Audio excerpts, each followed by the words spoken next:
Hey guys, లేచి లేవగానే reflex ball తీసి దగ్గర ఒక 500 పంచెస్ ప్రాక్టీస్ చేసా. ఇవాళ థర్స్డే, సో నా పుష్ డే. ఇంకా మార్నింగే వర్కౌట్స్ కంప్లీట్ చేద్దామని ఫిక్స్ అయ్యి వర్కౌట్స్ అన్నీ కంప్లీట్ చేసుకున్నా. నాకు అసలు ఎంత చేసినా ఒక కంప్లీట్నెస్ రావట్లేదు.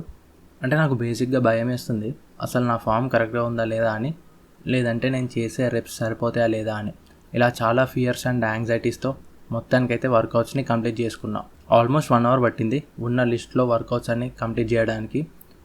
పుషప్స్ ట్రై చేసా కానీ డంబుల్స్తో వర్కౌట్ చేసినాక చేతులు లేవట్లేదు అసలే. సో ఇంకా అవి వదిలేసా. ఇంకా బ్రష్ అండ్ ఫేస్ వాష్ చేసుకొని స్నానం చేసేసా. ఇంకా డైరెక్ట్గా 5 minutes మెడిటేషన్ చేసి నడుస్తూ గుడికి బయలుదేరా. ఇవాళ హనుమంతుడి గుడికి వెళ్ళా. అటునుంచి అటే ఏటీఎం దగ్గర పని ఉంటే అది చూసుకొని ఇంటికి రిటర్న్ అయ్యా. సో ఇలా నా 3000 స్టెప్ కౌంట్ కూడా ఫినిష్ చేసుకున్నా. ఇంటికి వచ్చి డైరెక్ట్గా ఎడిటింగ్ స్టార్ట్ చేసా. మన వ్లాగ్ని ఛానల్లో అప్లోడ్ చేసేసా. ఎడిటింగ్ బాగా వీక్గా ఉందని నాకు తెలుసు, బట్ మెల్లిమెల్లిగా ఇంప్రూవ్ చేసుకుంటా. అండ్ కొంచెం స్క్రిప్ట్ రైటింగ్ మీద కూడా పని చేయాలి. ఇంకా మెల్లిగా ఒక్కొక్కటి నేర్చుకుంటా. సో ఇది ఇంకా బిగినింగ్ స్టేజ్ కాబట్టి చూద్దాం మనం ఎలా ఇంప్రూవ్ అవుతామో అని. నిన్న లెగ్ అయింది కదా, సో కాళ్ళు ఫుల్ పెయినింగ్. అంటే ఫుల్ అంటే బాగా ఏం కాదు, ఎందుకంటే మనం మరీ ఎక్కువ వర్క్ కూడా ఏం చేయలేదు. సో కొంచెం అట్లా ఉన్నది సోర్నెస్. సో ఒక మంచి చల్లటి వాటర్ బాటిల్ తీసుకొని ఇట్లా రబ్ చేసుకుంటున్నా. అసలు కొత్తలో ఉంటుంది అంటే ఇట్లా పెయిన్ పోయే కొద్దీ సెట్ అవుతుంది కదా, చూద్దాం. మళ్ళీ వచ్చి లెగ్ డే లోపు మన కాళ్ళ పరిస్థితి ఎట్లా ఉంటుందని. నాకు ఒక కాలు నొప్పి పోయినాక ఇంకో కాలు నొప్పి స్టార్ట్ అవుతుంది. ఫస్ట్ మొత్తం రన్నింగ్ పోవడం వల్ల పిక్కలు మొత్తం పట్టేసినాయి. ఇప్పుడేమో ఒక్క లెగ్ డేకి మొత్తం ఇక్కడ తొడల దగ్గర గట్టిగా షివరింగ్ స్టార్ట్ అయింది. ఇంకా ఇది క్లియర్ చేసుకొని ఇంకా అన్నం తింటా. ఆల్మోస్ట్ 1 PM లంచ్ కంప్లీట్ చేసాం. ఇవాళ నాకు నచ్చిన కర్రీ ఎగ్ పులుసు. నిన్న నైట్ మిగిలిన పప్పు ఉండే, అది కూడా కలుపుకొని తినేసా.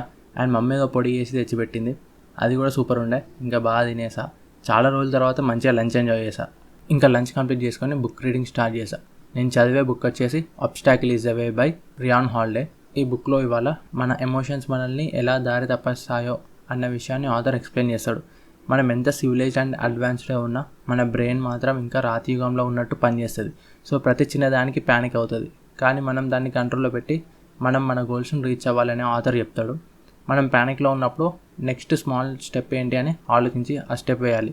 లాంగ్ ఫ్యూచర్ గురించి ఆలోచించద్దు, దానివల్ల ప్యానిక్ ఇంకెక్కువ అవుతుంది. బుక్ రీడింగ్ అయ్యాక ఒక మంచి రసం ఉన్న మ్యాంగోని తీసి మెక్కేసా. ఫుల్ స్వీట్ ఉండే, దీని స్కిన్ చూసి కొంచెం తేడా ఉంటుందేమో అనుకున్నా, బట్ ఫుల్ తీయగా టేస్టీగా ఉండే. మొత్తం స్వీటే. అది తినేసి ఇంకా ఒక 2 hours మంచిగా కోడింగ్ స్టార్ట్ చేసా. నేను C# అనే కోడింగ్ లాంగ్వేజ్ని నేర్చుకుంటున్నా. దీంతో మనం గేమ్స్ అండ్ మొబైల్ యాప్స్ని డెవలప్ చేయొచ్చు. చాలా ఐడియాస్ అయితే ఉన్నాయి, బట్ చూద్దాం మనం ఏం చేయగలమో ఫ్యూచర్లో. ఇంకా స్టడీ సెషన్ అయ్యాక కాసేపు పట్టుకొని లేచి ఇవాళ డేకి స్క్రిప్ట్ రైటింగ్ స్టార్ట్ చేశా. దీనికి ఎలాగైనా ఒక 45 minutes పడుతుంది. తర్వాత ఫ్రెష్ అప్ అయిపోయి టైంపాస్ చేసి డిన్నర్ టైంకి మంచిగా డిన్నర్ చేసా. మళ్ళీ విత్ సేమ్ ఎగ్ పులుసు అండ్ పొడి. దీనమ్మ ఆ పొడి పేరు ఏందో నాకు తెలియదు, బట్ టేస్ట్ బాగుందని తింటున్నా. సో అలా నా డిన్నర్ని కంప్లీట్ చేసుకొని పడుకున్నా. ఇవాళ కిందే ఇది కొంచెం కొత్త రొటీన్. సో ఇది అలవాటు అయ్యాక నా డేలో ఇంకా చాలా యాక్టివిటీస్ని గ్రాడ్యువల్గా యాడ్ చేస్తా. రేపు మళ్ళీ కలుద్దాం. Thanks for watching.